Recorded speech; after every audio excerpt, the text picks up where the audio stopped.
مفتی صاحب وہ سوال میرا ہے کہ فار ایگزامپل جب اب ہمیں پیرنٹ کوئی نظر آتی ہے کانٹرڈکشن جو ہماری کرنٹ انڈرسٹینڈنگ ہوتی ہے سائنس سے، چاہے وہ اسکرپچر میں ہو چاہے حدیث میں ہو، اس کو آپ کس طرح ریزالو کرتے ہیں؟ فار ایگزامپل وہ ایک حدیث ہے کہ مکھی کے ایک سائڈ میں پوائزن ہے ایک سائڈ میں نہیں ہے، مفتی صاحب ہم جب فار ایگزامپل اسی انسانی عقل سے ہی جب کسی دوسرے مذہب کے اسکرپچر کو ریجیکٹ کر رہے ہوتے ہیں کسی انکنسسٹنسی کی بیسس پہ سائنٹیفک فیکٹس، پھر وہی پرنسپل ہم اسلام پہ کیوں نہیں اپلائی کرتے؟ آپ اسلام میں یہ ثابت کریں کہ بھائی کنسسٹنسی نہیں ہے اسلام کی، اور بات بنیادی اصولوں کی ہو رہی ہے، فرعی مسائل کی، چھوٹے موٹے مسائل کی نہیں ہو رہی ہے، بنیادی اصولوں کی کہ جن کے اوپر دین قائم ہوتا ہے، وہ مذہب کھڑا ہوا ہوتا ہے، اس میں ثابت کریں کہ کوہیرنس، کنسسٹنسی اور آتھینٹسٹی، اور پھر اس کے بعد وہ امپاسبلٹیز تو نہیں ہے۔ کچھ حدیثوں میں جب آپ نے یہ مان لیا کہ ہاں یار ابہام ہے، اس کا مطلب ہے پوری جب اسٹرکچر حدیث کا جب کوشچن مارک ہوتا ہے تو اس میں تو نماز نہیں پڑھنے کا طریقہ کار ہی موجود نہیں نہیں ہے قرآن میں تو۔ نہیں، میں بتا دیتا ہوں آپ کو۔ اچھا جی اسکیپٹک ایگنوسٹک صاحب، کیا حال چال ہے؟ بالکل ٹھیک ٹھاک مفتی صاحب وہ سوال میرا ہے کہ فار ایگزامپل جب اب ہمیں پیرنٹ کوئی نظر آتی ہے کانٹرڈکشن جو ہماری کرنٹ انڈرسٹینڈنگ ہوتی ہے سائنس سے، چاہے وہ اسکرپچر میں ہو چاہے حدیث میں ہو، اس کو آپ کس طرح ریزالو کرتے ہیں؟ کہ کیا آپ یہ کہتے ہیں کہ سائنس جو ہے وہ کوئی حتمی بات نہیں کرتی، اس لیے ہم کبھی بھی مذہب کے ساتھ سائنس کو ریکنسائل کرنے کی کوشش نہیں کریں گے، یا آپ کہتے ہیں کہ نہیں یہ جیسے فار ایگزامپل وہ ایک حدیث ہے کہ مکھی کے ایک سائڈ میں پوائزن ہے ایک سائڈ میں نہیں ہے، اب یہ تو آئی تھنک آپ اگری کریں گے سائنٹیفکلی کرنٹ انڈرسٹینڈنگ میں تو یہ ٹھیک نہیں ہے، تو اس کو آپ کس طرح اس طرح کی چیزوں کو کیسے ریکنسائل کرنے پر یقین رکھتے ہیں؟ دیکھیں، یہ جو آپ نے پوچھا ہے مجھ سے اصول، تو میں ایک ضابطہ آپ کو بیان کر دیتا ہوں۔ یہ ضابطہ سب سے پہلے جس جگہ میں نے پڑھا ہے اس کتاب کا ریفرنس بھی میں آپ کو دے دیتا ہوں، اور چونکہ بات اسلام کی ہو رہی ہے تو ظاہر سی بات ہے کہ اسلامک لٹریچر سے میں ریفرنس دوں گا۔ شیخ الاسلام ابن تیمیہ کی ایک کتاب ہے درء تعارض العقل والنقل، اس کی پہلی والیوم میں شروع میں ہی انہوں نے یہ بات لکھی ہے، اور اسی طریقے سے حضرت تھانوی نے الانتباہات المفیدہ میں یہ بات لکھی ہے کہ اگر کوئی عقلی سائنس، چونکہ عقل کے تحت آ جائے گی، وہ ایک بڑا ڈپارٹمنٹ ہے، اگرچہ سائنس جو ہے آج کل وہ امپیریکل ہے، لیکن پھر بھی ہم اس کو جب ڈویژن کریں گے، بڑی ڈویژن، تو ہم اس کو عقل کے تحت رکھیں گے کہ اگر کوئی ڈیفینیٹو ریشنل یا سائنٹیفک کوئی فیکٹ ہے تو اس کا کسی ڈیفینیٹو ٹیکسچول ایویڈنس، قرآن یا حدیث متواتر، ان دونوں کے درمیان کبھی بھی کوئی کانٹرڈکشن ہو ہی نہیں سکتا، یہ پاسبل نہیں، اگر ہے تو دکھائیں۔ تو یہ جو میں نے آپ کو بتایا نا، قرآن کی آیت یا اسی طریقے سے حدیث متواتر، یہ دو چیزیں ہمارے یہاں ڈیفینیٹو ٹیکسچول ایویڈنس مانی جاتی ہیں۔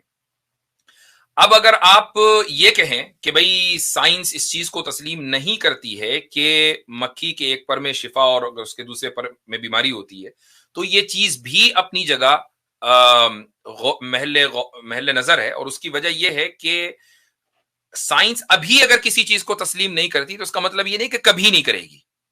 اور اس کے علاوہ بھی جہاں تک مجھے یاد پڑتا ہے، میں نے اس حدیث کے اوپر جب تحقیق کی تو بہت سی سائنٹیفک ریسرچز اس تعلق سے آ چکی ہیں، لیکن آبویسلی سائنٹیفک ورلڈ کو کسی بھی چیز کو تسلیم کرنے میں ٹائم لگتا ہے، کانفرنسز ہوں گی وغیرہ وغیرہ، اور صورتحال یہ ہے کہ یہ دعویٰ سب سے پہلے چونکہ حدیث میں ہو گیا تو ایک طرح کا بائسنس بھی ہے کہ بھائی ہم کیوں اس چیز کو تسلیم کریں، تو یہ ساری چیزیں ہیں، تو میں نہیں سمجھتا کہ یہ کوئی کانٹرڈکشن ایسا ہے کہ اس کو سالو نہیں کیا جا سکتا۔ مفتی بہت سے صاحب اس میں ریسرچ پیپرز میرا ہیں مفتی صاحب، مل جائیں گے گوگل پہ۔ جی ہاں، نہیں، یہ اسٹڈیز میں نے پڑھی ہیں، وہ ایک اس میں مسئلہ جو ہے سینٹرل مسئلہ ابھی تک، جس میں سینٹرل ایشو جو ہے ابھی تک سیمیٹری کا ہے کہ مکھیوں میں سیمیٹریکل کوئی اس طرح اپوزٹ نہیں ہے کہ رائٹ ونگ میں انہوں نے کیا کیا، انہوں نے صرف ایک پر لے لیا اور کہا یہ دیکھیں کہ کچھ جراثیموں کے اور وہ بالکل ہی ویک ترین اسٹڈی ہے جس میں سیمیٹری کا کوئی آنسر ہی نہیں ہے کہ ایک سائڈ پر پوائزن اور دوسری سائڈ پہ، لیکن میرا لارجر پوائنٹ پھر وہی ہے۔ نہیں میرے بھائی، آپ جو یہ کہہ رہے ہیں نا کہ یہ نہیں ہے، تو سوال یہ ہے کہ کیا یہ کبھی نہیں آ پائے گا؟ جی، میرا اسی سے لنک سوال تھا کہ آپ سائنٹیفک فیکٹ اسٹیبلش ہونا کس کو کہتے ہیں کہ یہ اسٹیبلش ہو گیا؟ نہیں، فیکٹ تو اب سائنس استعمال، لفظ فیکٹ کا تو استعمال ہوتا ہی نہیں ہے سائنس میں، ہائیسٹ آپ آپ نے تھیوری اصل پہ میں جاتے ہیں۔ کوٹ کیا اشرف تھانوی صاحب کو کہ وہ جی، کہتے ہیں کہ جو ہے وہ کبھی بھی کانٹرڈکشن میں نہیں میں ہو نے اسی لیے سکتا۔ سائنس کا لفظ میں نے کہا کہ سائنس جو ہے وہ عقلی جو ریالم ہے، ڈومین ہے، اس کی ایک برانچ ہے، ہمارے یہاں. اس میں تھوڑی سی مختلف رائے ہیں. اس میں امپیریسزم ورسز ریشنلزم والی وہ نہیں, میں اس میں نہیں جانا چاہ رہا ہوں. آئی نو میں اس میں نہیں جانا چاہ رہا. میں نے جب عقل کا لفظ بولا نا تو میں ریشنلزم کی بات نہیں کر رہا ہوں. وہ تو الگ الگ, مجھے معلوم ہے کہ 2 اسکولز آف تھاٹ ہیں پورے ایپسٹیمولوجی میں, اس کا ڈسکشن ہے, میں اس کے بارے میں بات ہی نہیں کر رہا ہوں. میں اسلامک پوائنٹ آف ویو سے بات کر رہا ہوں کہ جب آپ کسی سائنٹیفک ڈسکوری کو پیش کرتے ہیں تو وہ بھی انسانی عقل کا ایک نتیجہ ہوتی ہے. ٹھیک ہے, چاہے وہ ہائپوتھسز ہو, اس کے بعد ریسرچ ہو, ایکسپیریمنٹس ہو, انہیں کو اس کو استعمال کیا گیا ہو, لیکن وہ ایک انسانی عقل کا نتیجہ ہے, وحی کا نتیجہ نہیں ہے. یہ میں کہنا چاہ رہا ہوں, یہ وحی ورسز عقل ہے. جی بالکل. لیکن مفتی صاحب, ہم جب فار ایگزامپل اسی انسانی عقل سے ہی جب کسی دوسرے مذہب کے اسکرپچر کو ریجیکٹ کر رہے ہوتے ہیں کسی انکنسسٹنسی کی بیسس پہ سائنٹیفک فیکٹس, پھر وہی پرنسپل ہم اسلام پہ کیوں نہیں اپلائی کرتے؟ چونکہ آپ کسی بھی ایک چیز کے ایک پہلو کو دیکھتے ہیں ہولسٹکلی, آپ اس کو نہیں دیکھتے. ابھی 2 اسٹریم پہلے ہم نے اس موضوع پر میری اسٹریم میں ہی بات کی تھی. وہ یہ کہ ہم کسی بھی ایسے کلیم کو کہ جس میں کوہیرنس ہو, کنسسٹنسی ہو, آتھینٹسٹی ہو اور وہ امپاسبل نہ ہو, ہم اس کو ایکسپٹ کرنے کے لیے تیار ہیں. اب یہ 4 جو پیمانے ہیں یہ ہونے چاہیے. اب ہم دوسرے مذہب کو کیوں ریجیکٹ کرتے ہیں؟ چونکہ آتھینٹسٹی نہیں ہے, چونکہ کنسسٹنسی نہیں ہے, کوہیرنس نہیں ہے. کوئی بھی وجہ ہو سکتی ہے. آپ اسلام میں یہ ثابت کریں کہ بھئی کنسسٹنسی نہیں ہے اسلام کی, اور بات بنیادی اصولوں کی ہو رہی ہے, فرعی مسائل کی, چھوٹے موٹے مسائل کی نہیں ہو رہی ہے, بنیادی اصولوں کی کہ جن کے اوپر دین قائم ہوتا ہے, وہ مذہب کھڑا ہوا ہوتا ہے. اس میں ثابت کریں کہ کوہیرنس, کنسسٹنسی اور آتھینٹسٹی, اور پھر اس کے بعد وہ امپاسبلٹیز تو نہیں ہے. میں اس کی ایک مثال دے دیتا ہوں.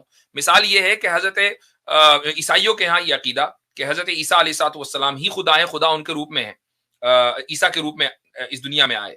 یا اسی طریقے سے ہندوؤں کے یہاں یہ عقیدہ کہ جی رام جی کی شکل میں, لکشمن اور کرشن جی کی شکل میں اوتار وغیرہ بن کر جو ہے خدا نے اس دنیا کے اندر روپ دھارا. تو یہ ساری چیزیں جو ہیں وہ امپاسبلٹیز میں آتی ہیں.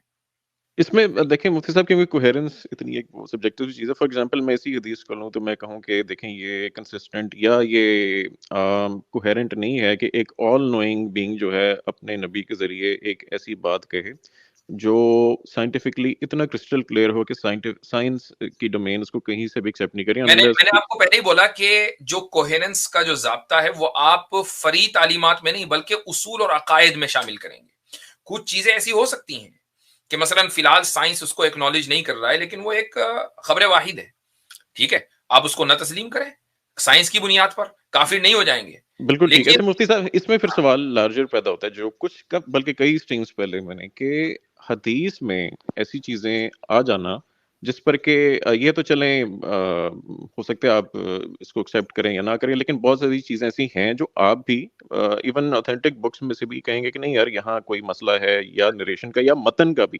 چلے نریشن چین میں تو سمجھ آتی ہے, اگر متن بھی کسی پوائنٹ پر آ کر اس ساری چین سے پھر بھی ریجیکٹ ہو جاتا ہے تو پھر مجھے بتائیں کہ اللہ تعالیٰ نے یا خدا نے آل نوئنگ نے اپنا جو آخری پیغمبر کے ذریعے جو میسج جو ہمیشہ کے لیے یوز ہونا ہے اس کے اوتھینٹک ہونے میں ابہام, کہ ہمیں یہ کیسا امتحان ہے کہ ہمیں ایک عمل کرنا تو چلیں کریں یا نہ کریں, لیکن یہ صرف جان پانا کہ یہ ہولی پروفٹ نے کہا تھا یا نہیں کہا تھا, اس میں بھی ابہام کیسے چھوڑا جا سکتا ہے خدا کی طرف سے؟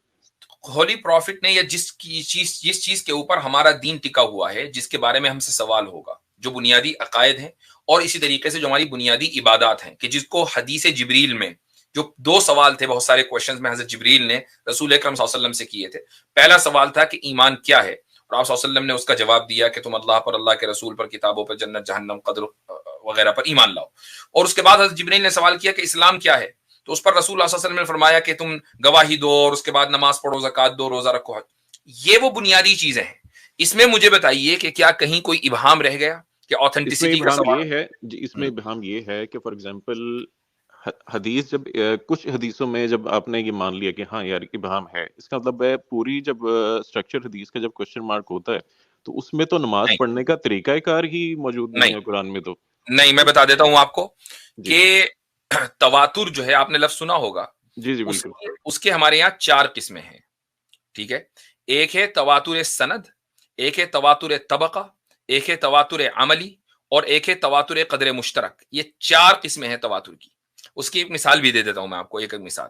تواتر سند کی سمجھ ہے, سیکنڈ والا طبقہ کا مجھے بتا دیں گے وہ انگلش. تواتر طبقہ کا مطلب یہ ہے کہ ایک جنریشن نے دوسری جنریشن سے کوئی چیز سیکھی, صرف دیکھا نہیں اس کو بلکہ سیکھا. مثال کے طور پر قرآن کے جو الفاظ ہیں یہ تواتر طبقہ ہے, ٹھیک ہے, ہر جنریشن نے دوسری جنریشن سے سیکھا. اور تواتر عمل کا مطلب کیا ہے کہ ایک جنریشن نے دوسری جنریشن کو وہ کام کرتے ہوئے دیکھا. تو نماز کی 4 رکعتیں, ظہر کی, عصر کی 4 رکعتیں, مغرب کی 3 رکعتیں, عشاء کی 4 رکعتیں, یہ تواتر عملی کی بنیاد پر ہے. لہٰذا کوئی اگر یہ کہے کہ نہیں مغرب کی 3 نہیں, میں تو 4 پڑھوں گا, 1 رکعت زیادہ پڑھوں گا, میں زیادہ عبادت کرنا چاہتا ہوں, کافر ہو جائے گا. اگر وہ یہ کہے گا کہ نہیں 3 نہیں, 3 غلط ہے اور 4 ہی صحیح ہیں, کافر ہو جائے گا, چونکہ وہ تواتر عملی کے خلاف جا رہا ہے. لیکن تواتر کے حق میں جو کوئی دلیل ہے, وہ کیا قرآن میں کوئی تواتر کے حق میں دلیل ہے؟ اچھا, یہ حدیث تو ہے لا تستوی امتی اور ہاں جی, قرآن کی آیت ہے کہ اعوذ باللہ من الشیطان الرجیم وَمَن يَبْتَغِ غَيْرَ سَبِيلِ الْمُؤْمِنِينَ, یہ ہے غیر سبیل. کیا آیت ہے اس کا پچھلے؟ جی آیت جو ہے وہ میں نکال لیتا ہوں. وَمَن يَبْتَغِ غَيْرَ سَبِيلِ, اس طرح کیا ہے, نُوَلِّهِ مَا تَوَلَّىٰ وَنُصْلِهِ جَهَنَّمَ. یس, نُوَلِّهِ مَا تَوَلَّىٰ. جی یہ اس میں ہے سورہ 5ویں پارے میں, جہاں تیسرا کوارٹر شروع ہو رہا ہے, اس سے پہلے وَمَن يَتَّبِعْ غَيْرَ سَبِيلِ الْمُؤْمِنِينَ وَمَن يَتَّبِعْ غَيْرَ سَبِيلِ الْمُؤْمِنِينَ نُوَلِّهِ مَا تَوَلَّىٰ وَنُصْلِهِ جَهَنَّمَ. کہ جو ایک اور سوری, سورہ بقرہ کی ایک اور ہے فَإِنْ آمَنُوا بِمِثْلِ مَا آمَنْتُمْ بِهِ فَقَدِ اهْتَدَوْا. جی ٹھیک. تو یہ 2 آیتیں ہو گئیں. اب آپ اس میں دیکھیں جو پہلی آیت پڑھی گئی ہے وہ یہ ہے کہ مؤمنین کے راستے کے علاوہ اگر کوئی شخص کسی راستے پر چلے گا تو نُوَلِّهِ مَا تَوَلَّىٰ, ہم اس کو چلنے دیں گے جس طرف وہ جا رہا ہے, لیکن پہنچائیں گے جہنم میں, وَنُصْلِهِ جہنم. ٹھیک ہے, یہ سورہ نساء کی آیت نمبر 115 ہے. ٹھیک ہے بھائی. اچھا, اس میں تواتر کیسے عمل میں آ رہا ہے, مجھے وہ کلیئر کر دیجیے. کیونکہ مؤمنین کا جو طریقہ ہے جو وہ ایک دوسرے سے سیکھ رہے ہیں, یہ تواتر ہی تو ہے, یہ اجماع ہے. اجماع اور تواتر دونوں اسی آیت سے نکل کر سامنے آتے ہیں. بالکل صحیح, بالکل. آئی تھنک یہ کنونسنگ آپ کا جواب ہے. لیکن وہ سائنس والے اتباع, سوری ایک جملہ بولنا چاہ رہا ہوں. اتباع جب مومنین کی کرنی ہے تو وہ بحیثیت ایک مجموعہ کے ہوگی, اور مجموعے کا ایکسپریشن تواتر کے ذریعے ہی سامنے آ سکتا ہے. یعنی اجماع بھی جب ہم کہتے ہیں تو حقیقت میں صوری طور پر, یعنی شکلی طور پر, نظری طور پر وہ اکثریت کی نمائندگی کر رہا ہوتا ہے. اب کسی فرد کا اگر اختلاف بھی پایا جاتا ہے اور وہ کبھی ریکارڈ نہیں ہوا تو اس کو بھی تواتر ہی کہا جائے گا. یعنی تواتر کا اندازہ ہی کثرت سے ہوتا ہے. بالکل ٹھیک ہے, میں کنوینس ہوں اس پہ. بس میرا وہ سوال ابھی رہ گیا ہے کہ یعنی جب کچھ حدیث جب وہ رہ جاتی ہیں کوشچن مارک, تو پورے حدیث کے سٹرکچر پر سوال کیسے نہیں سوال اٹھتا میرے بھائی. میں اس لیے کہہ رہا ہوں کہ ہمارے یہاں حدیثوں کو جانچنے کے کوئی ایک پیمانہ نہیں ہے. سند صرف معیار نہیں ہے, بلکہ متن بھی معیار ہے کہ متن کو جانچا جائے گا. مثال کے طور پر اگر کوئی حدیث کا جو ٹیکسٹ ہے سند کے اعتبار سے بالکل ٹھیک ہے, لیکن وہ تاریخی اعتبار سے غلط ہے, تو حدیث کو ضعیف مانا جائے گا چاہے سند کتنی مضبوط ہو. صحیح مسلم میں ایک روایت ہے کہ رسول اکرم صلی اللہ علیہ وسلم کا نکاح ام حبیبہ رضی اللہ عنہا سے اس وقت ہوا جبکہ صلح حدیبیہ کے بعد ہوا. ٹھیک ہے, ابو سفیان آئے اور اس وقت آپ صلی اللہ علیہ وسلم کی زوجیت میں انہوں نے ام حبیبہ رضی اللہ عنہا کو دیا. یہ صحیح مسلم میں ہے, جبکہ تاریخی روایتوں سے یہ بات ثابت ہو چکی کہ ام حبیبہ رضی اللہ عنہا سے نکاح پہلے ہو چکا تھا, صلح حدیبیہ سے پہلے ہو چکا تھا.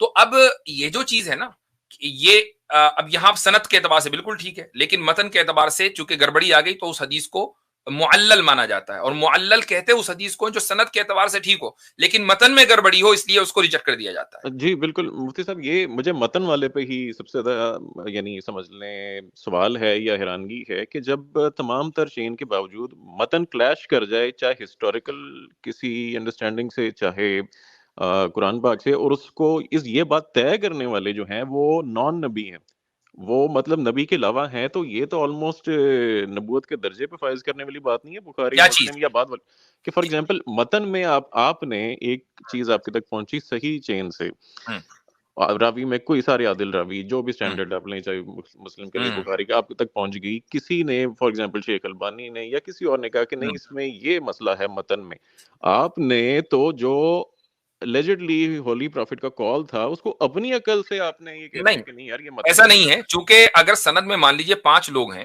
اور 5 لوگ کریڈیبل ہیں, تو کریڈیبلٹی کا مطلب یہ نہیں ہوتا کہ وہ کبھی ان سے بھول چوک نہیں ہو سکتی. تو یہ جو غلطیاں ہوتی ہیں کہ صحیح سند کے باوجود بھی متن میں گڑبڑی ہوئی ہے، یہ جھوٹ کے نتیجے میں نہیں ہوتا، یہ بھول چوک کے نتیجے میں ہوتا ہے. اور تو آپ نے جن اسناد میں متن کا ایشو نہیں ہے اور چین جن کی ٹھیک ہے، آپ نے تو ان میں بھی ابہام پیدا کر دیا. تو ہم تو خود ہی کہتے ہیں بھیا خبر واحد جو ہے وہ ظنی ہوتی ہے، وہ قطعی نہیں ہوتی. ہمارے یہاں ظنی اور قطعی کا کانسیپٹ بھی ہے. ظنی کا مطلب یہ ہے کہ موسٹ لائکلی یہ حدیث صحیح ہے، قطعی کا مطلب یہ ہے کہ بیونڈ اینی ڈاؤٹ یہ حدیث. مفتی صاحب یہ آپ نے بہت ہی خوبصورت جملہ ہے کہ موسٹ لائکلی.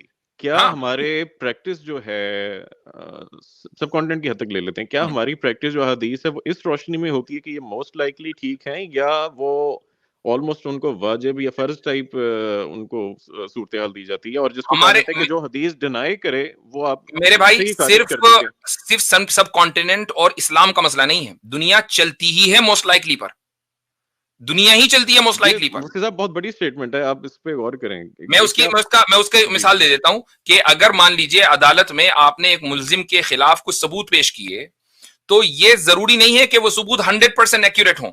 اس کے باوجود بھی عدالت جو ہے وہ شخص کو مجرم مانتی ہے. مثلا کسی آدمی کا ڈی این اے کوئی چیز وہاں پڑی ہوئی ہے جائے وقوع پر، قتل کی جگہ پر، اور وہ اس کا ڈی این اے کسی سے میچ ہو گیا، یہ کیا ضروری ہے کہ اسی آدمی نے قتل کیا ہو؟ لیکن یہ اس کے خلاف ثبوت بن جاتا ہے. آپ کے ساتھ ہوں اس میں، میں ان لوگوں میں سے نہیں ہوں جو میں کہتے ہیں کہ تمام حدیث بعد میں فیبریکیٹ، لیکن یہ موسٹ لائکلی والی جو بات ہے یہ مجھے اچھا لگا سن کر. اور لیکن اس اسپرٹ میں مجھے وہ فالو ہوتا ہوا نظر نہیں آتا کہ وہ اسی طرح سمجھا جاتا ہے کہ جس نے اس کو حجت مطلب اسی طرح سمجھا، چونکہ دنیا اسی طریقے سے آپریٹ کرتی ہے. میں نے تو آپ کو عدالت کی آپریٹ کرنا مفتی صاحب سمجھ میں آتا ہے. دین میں جہاں ایبسولوٹزم کیونکہ وہاں زیادہ اٹیچ ہو جاتا ہے، وہاں پھر حدیث کو جب اس طرح بھائی حدیثیں بھی تو ہمارے لیے ہیں نا، اس دنیا میں رہنے کے لیے ہیں. تو ہم دنیا میں جس طریقے سے دنیاوی مسائل کو آپریٹ کرتے ہیں اور چلاتے ہیں سمجھتے ہیں، اسی طریقے سے حدیثیں بھی ہیں کہ ہم ظن غالب، اس کو بولتے ہیں ظن غالب، اسٹرانگر اسمپشن کی بنیاد پر یہ فیصلہ کرتے ہیں کہ یہ حدیث چونکہ قرآن سے کانٹرڈکٹ نہیں کر رہی، اس حدیث میں بظاہر یہ ثابت نہیں ہو رہا ہے کہ کسی راوی سے کوئی غلطی ہوئی ہوگی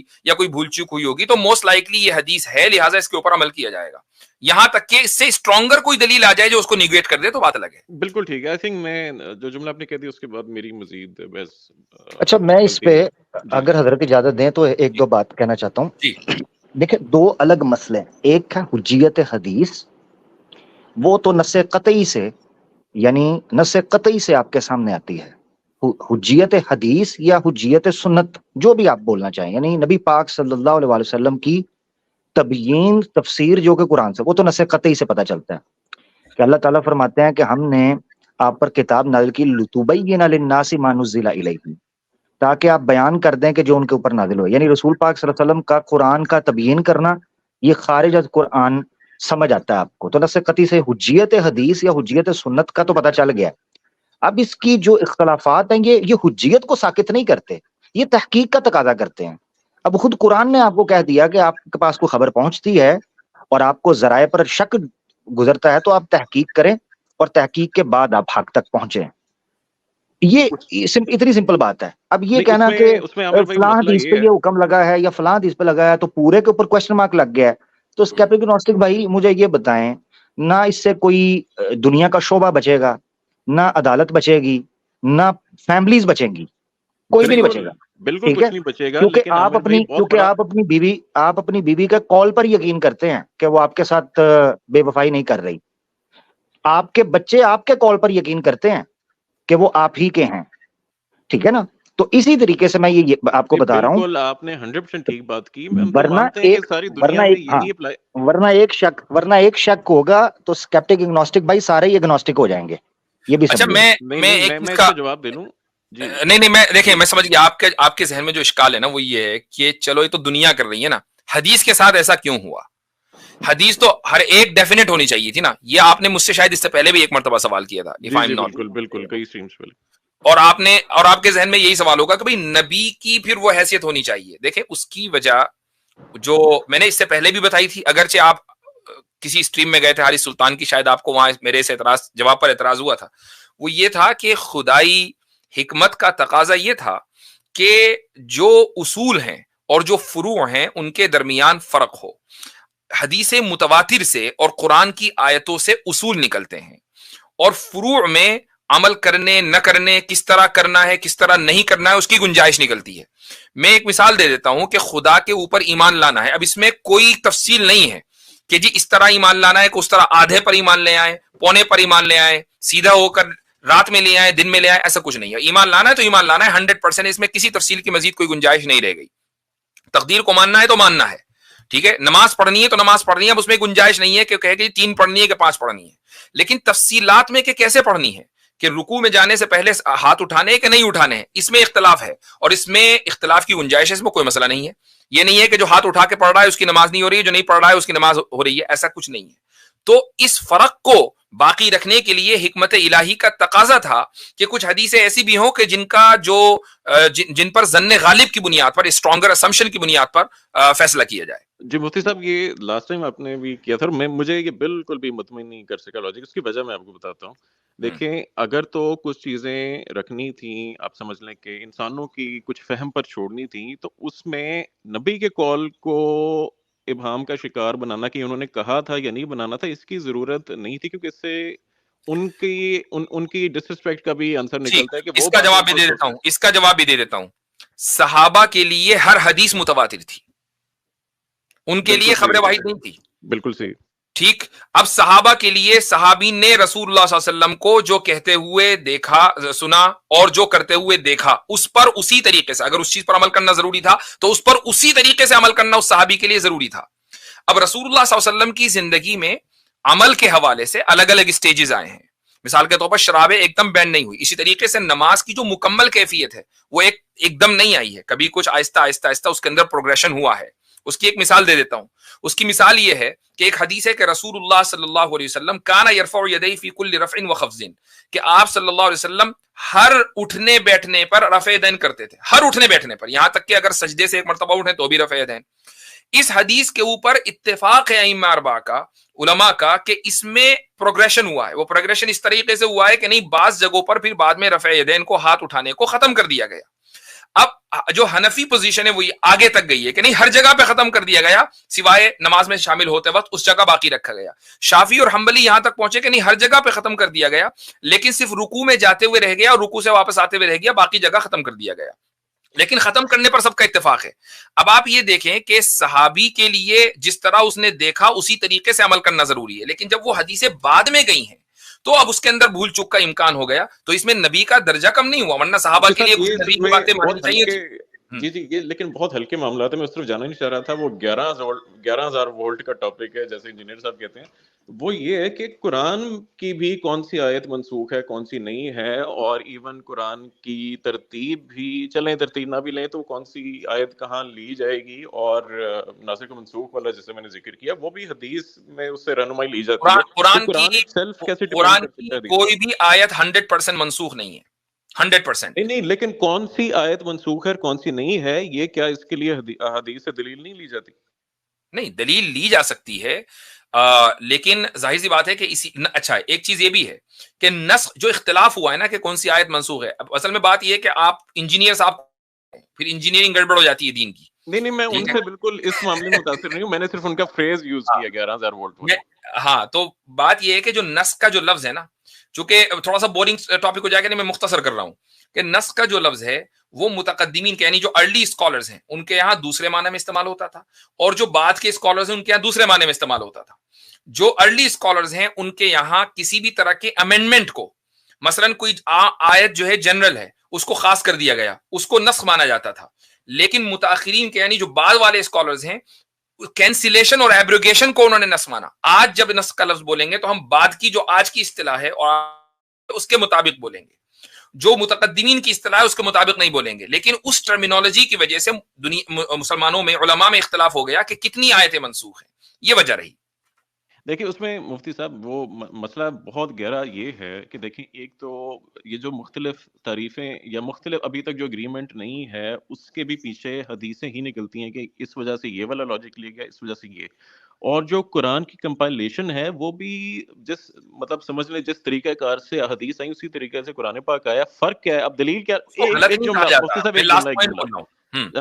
ایک جملہ یہ کہ وہ آپ یہ دلیل کہ قرآن ہولی پروفٹ کے ٹائم پہ ہی مکمل کیا گیا تھا، اس کی دلیل بھی احادیث سے ہی لیتے ہیں. قرآن کے اپنے انٹرنلی پورے کمپلیٹ ہونے کا کہیں کوئی قرآن میں کوئی فارمولا یا کوئی کسی قسم کا کرسٹل کلیئر بات نہیں ہے، وہ بھی حدیث سے ہی الیوم دلیل دی اکملت لکم دینکم واتممت علیکم نعمتی ورضیت لکم اسلام دینا، قرآن کی آیت ہے. ٹھیک ہے، اب اس کے بعد صرف ایک یا دو آیتیں نازل ہوئی ہیں، صرف ایک یا دو آیتیں، یہ قرآن میں دین کو مکمل کر دیا گیا.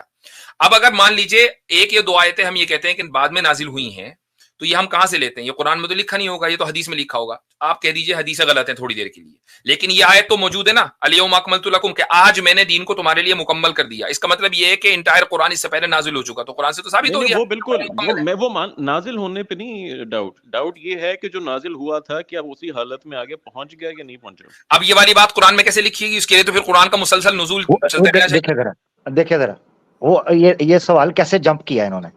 یہ والی بات کی جب نہیں میں بڑا کلیئر مجھے ایک بات بتاؤ یار، حدیث میں ہی آئے گا ایک قرآن کس طریقے سے جمع کیا گیا، کس طریقے سے آیا، کیونکہ قرآن جمع ہو رہا ہے. قرآن میں کہاں سے آئے گا کہ کیسے جمع ہو اور کیسے آگے پہنچا؟